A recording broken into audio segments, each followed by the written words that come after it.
Hello, it's good to have you again. Let's inspect the Ignite Vortex Elementalist build. Vortex is a cold spell that deals damage over time as well as hit damage, but in this build, around half of this damage is converted to fire, causing Ignite, and resulting in a lot of damage over time of both cold and fire damage types, mostly fire. To cause powerful ignites you will have to use the cold to fire support gem. Combine it with Shaper of Flames so that each of your hits, no matter the damage type, will cause this ailment to be applied with increased efficiency. You can implement some specific unique items to enhance your damage. As is often the case with damage over time, your priority is to make your main damage skill gem to be at the highest possible level by using global and local modifiers. It makes the build expensive in a long run, but don't worry, it's cheap to create the basic form that also works well enough. The enemies you kill should induce an explosion via an Obliteration Wand, Infernal Cry skill, or a pair of Forbidden Jewels granting Profane Bloom. Vortex without these explosions is very poor at clearing maps. The mana cost of skills is often a problem, so you can allocate Eldritch Battery to mitigate it. Vortex is used here because it deals damage over time as well as hit damage, so it's able to cause ignites as well as benefit from all the DOT elemental modifiers. Its damage and recovery rate really takes off after the 20th gem level. You can boost your damage with other skills like Flame Surge. The build is very tanky, it has to be, it's often exposed to a lot of damage and has a very short range. With a lot of armor, evasion, spell suppression, and even energy shield on top of your over 5k of maximum life, you should be relatively safe. Clear speed is good because of the explosions, but its range is a bit too short. It requires a high mob density or a reduced cooldown for Vortex. Single target damage is bad without heavy investment into gem level of the Vortex. It's cheap to start, but to climb up to the red maps you will need an expensive empowered gem and Skin of the Lords.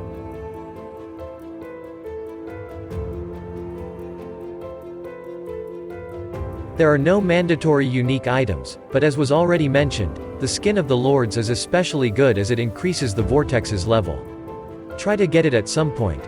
Obliteration is required if you don't have any other means to make your enemies explode on death. There aren't many endgame uniques tailored specifically for this build. Vortex is only good when you have a lot of energy shield and you don't want to spend it on Eldritch Battery.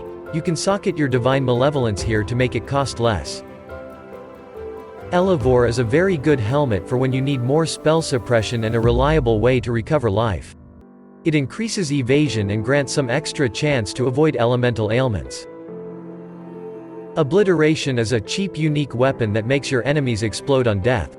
This damage is also able to ignite due to the Shaper of Flames keystone.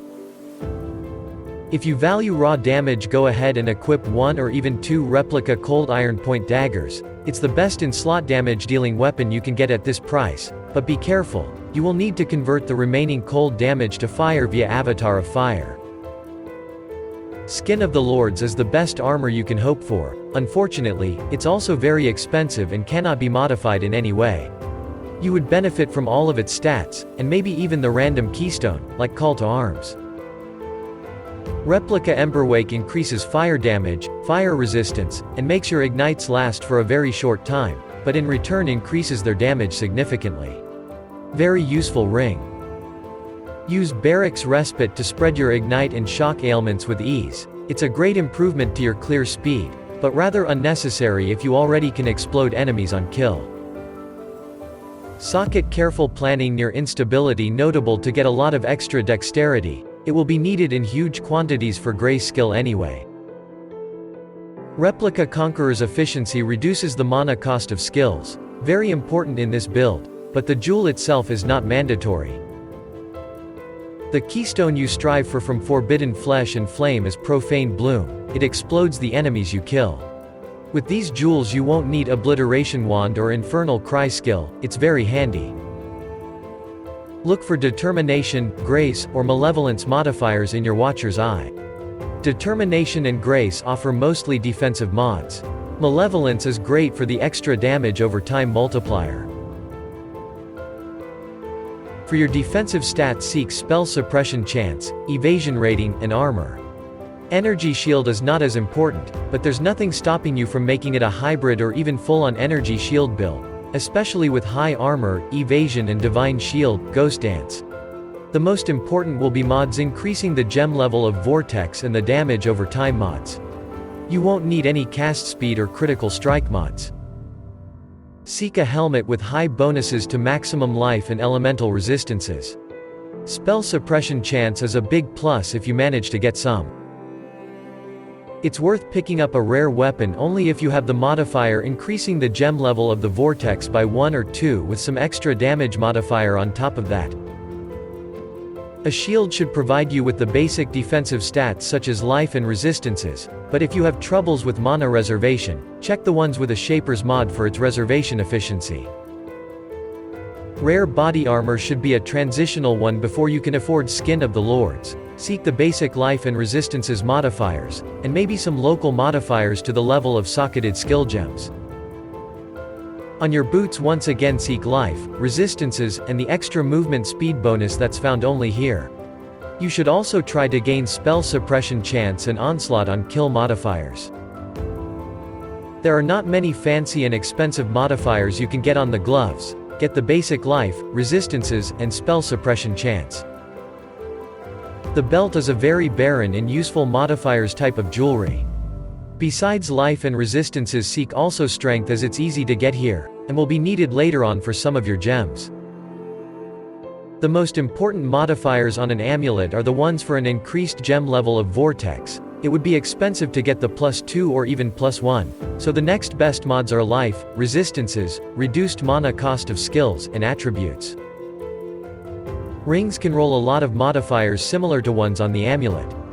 Your objective is to craft the reduced mana cost on 1 or 2, and getting life, resistances, and attributes. Jewels can be used to fix your resistances, attributes, gain even more maximum life, and even some damage modifiers if you can afford ones. You will apply shock, chill, and ignite rather effortlessly in this build. That's why the best notables on a large cluster jewel is Sadist. Almost all of the other ones found on the elemental damage cluster jewels are good too. Fan the Flames is the best notable on a medium cluster jewel. It makes your ignite spread to nearby enemies, massively increasing your clear speed. For the flasks, we don't really recommend any of the unique ones, but you might want to try the Atziri's Promise for some extra chaos resistance and extra chaos damage sourced from your elemental damage. For the regular magic flasks, we recommend equipping a life one with instant life recovery on use, a Quicksilver flask for an increased movement speed, a Quartz flask for phasing and spell suppression chance, a Jade flask for evasion, and a Granite flask for more armor. These should remove bleeding and freeze on use.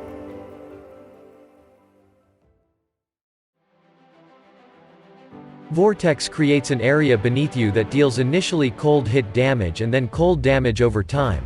It's used here to cause ignites, but it deals a fair amount of damage on its own. We recommend the Divergent version. Link it with Cold to Fire, Empower, Cruelty, and Unbound Ailments support gems. If you struggle with mana, add Inspiration, but if that's not the case, Swift Affliction support. Arcanist brand will attach to an enemy and trigger the following skills: Flame Surge and Flammability. If you have a ring with Flammability on hit, you obviously won't need it here. It's a curse that reduces fire resistance.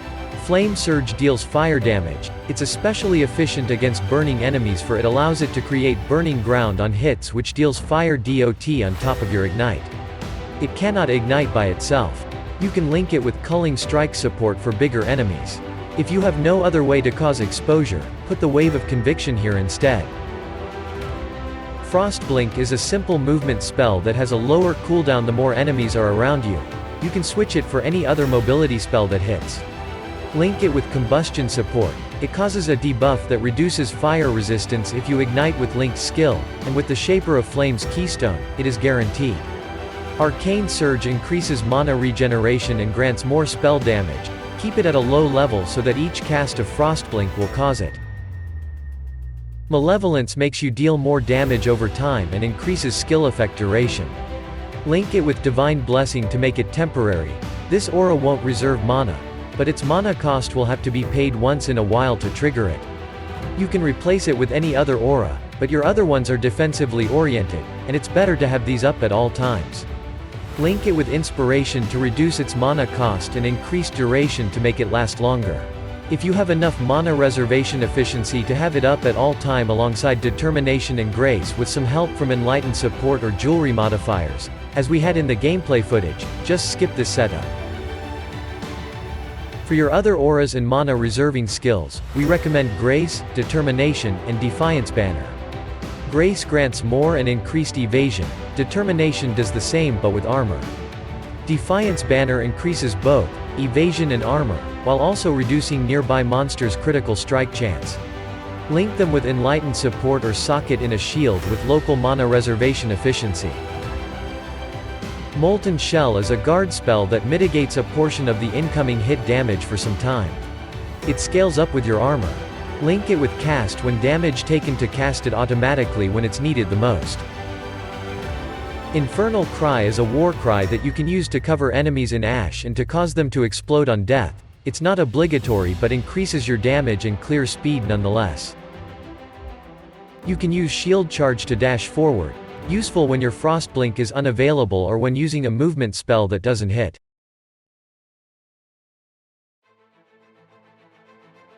We recommend killing all the bandits for the extra 2 passive skill points. The major god of your choice, depending on your personal preferences, can be either Solaris or Lunaris. Soul of Lunaris is good to farm content with a lot of enemies such as Delirium, but to kill pinnacle bosses switch to the Soul of Solaris. A major god is even less significant. We recommend one that would prevent some of the damage over time or elemental damage since you have no specific defenses set up against these types of damage. On the passive skill tree, go for maximum life and fire damage first, especially ignite damage. Allocate elemental overload. Damage over time does not benefit from critical strikes. You will need some extra elemental damage, cold and fire are important ones. Near Templar's starting location you can find a lot of great nodes for damage, maximum life, area of effect, and reduced cost of skills. On the left side of the skill tree, pick Spell Suppression, some more maximum life, and Snowforged notable. If you have enough energy shield, armor, and evasion rating, you can allocate Divine Shield or Ghost Dance keystones. For masteries, pick the ones for extra maximum life, the reduced mana cost of skills as Mana Mastery, more effective fire exposure and more burning damage as Fire Mastery, duration of ailments and skill effect as Damage over Time Mastery, increased effectiveness of your auras as Reservation Mastery, and as your elemental masteries, we recommend the increased effect of non-damaging ailments and extra elemental resistances if you need it. If you meet the requirements, it is also beneficial to pick the extra 12% to suppress spell damage as Spell Suppression Mastery. That is all for now. If you have any questions, ask them down below.